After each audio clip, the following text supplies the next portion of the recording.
Hey everyone, today we're going to pull back the curtain on generative AI and really look at what it takes to build a truly smart application. And it all starts with a simple question that's actually kind of confusing. So, think about this.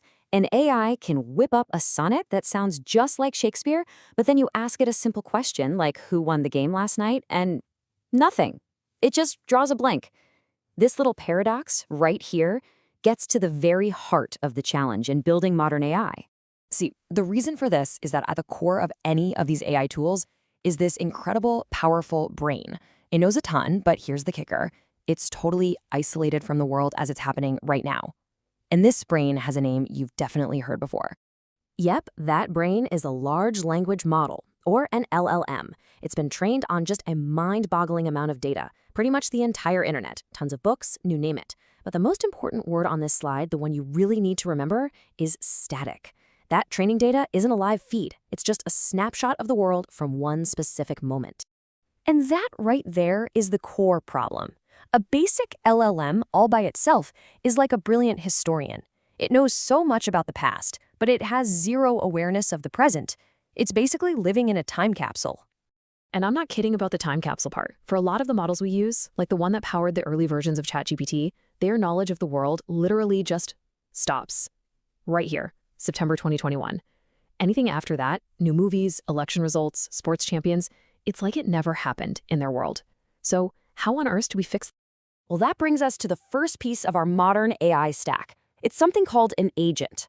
And this is the cool part that breaks the AI out of its time capsule and plugs it into the live, breathing world.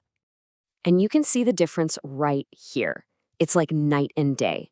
On the left, you've got your base LLM completely stuck in the past. But on the right, once you add an agent, that LLM suddenly gets a superpower. It can actually browse the web for live information just like you and me. You know, the best way to think about an agent is like a little research assistant for the AI's brain. The LLM is smart enough to know it has a knowledge gap, so it basically says, hey, I don't know this, and it hands off the task of finding current info to the agent. So how does this little assistant actually get the job done? It's a really simple but brilliant process. You ask about last night's game, the agent grabs a tool, like a search API, and goes out onto the web to find the score. It brings that fresh, new information back and hands it to the LLM. Then, the LLM uses its amazing language skills to give you a perfect, up-to-date answer. Problem solved. Well, one problem anyway. Okay, so our AI can now get public information from the web. That's huge. But what about private information? What if you want it to be an expert on your company's internal files or your own personal notes? Yeah, that requires a completely different kind of solution. This is the next big hurdle, right? You're obviously not going to upload your company's secret reports to the public web for some agent to go find. You need a way to give the AI a private, custom memory that it can tap into. The way we do this is by building the AI its own special library. But this library is really weird. It's not organized alphabetically like a normal one. It's organized by conceptual meaning. This lets the AI find relevant stuff even if you don't use the exact right keywords.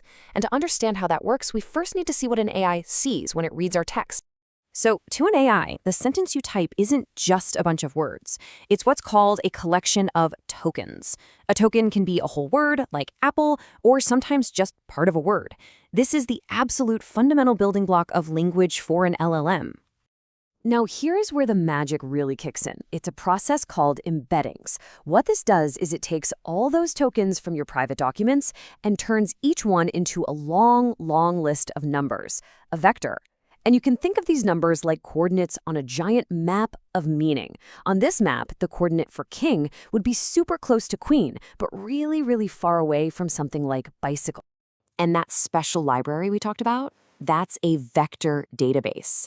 It's the place that stores all of these meaning coordinates. So when you ask a question, the AI turns your question into a vector, and then it searches the database for the vectors from your documents that are closest on that meaning map. This gives the AI a powerful, searchable, long-term memory of all your private data. So let's put it all together now. We've gone from just a standalone brain to this really sophisticated system that has access to both the live web and a custom private memory. This is the complete modern generative AI stack. So here's the whole shebang in a nutshell. You've got the LMM, That's the core brain, like a GPT-4 or Gemini.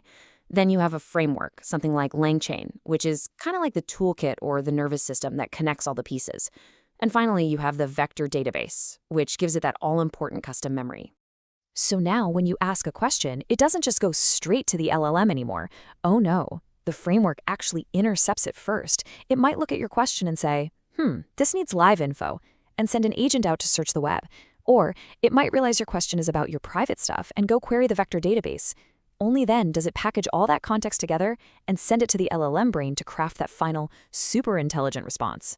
And that really brings us to the most exciting part of all this. We've moved way beyond just a simple chatbot. We've built a system that has a powerful brain, a live connection to the entire world, and a perfect custom memory. So the question isn't just what can it do anymore? The real question is, what are we going to build with it? Thanks for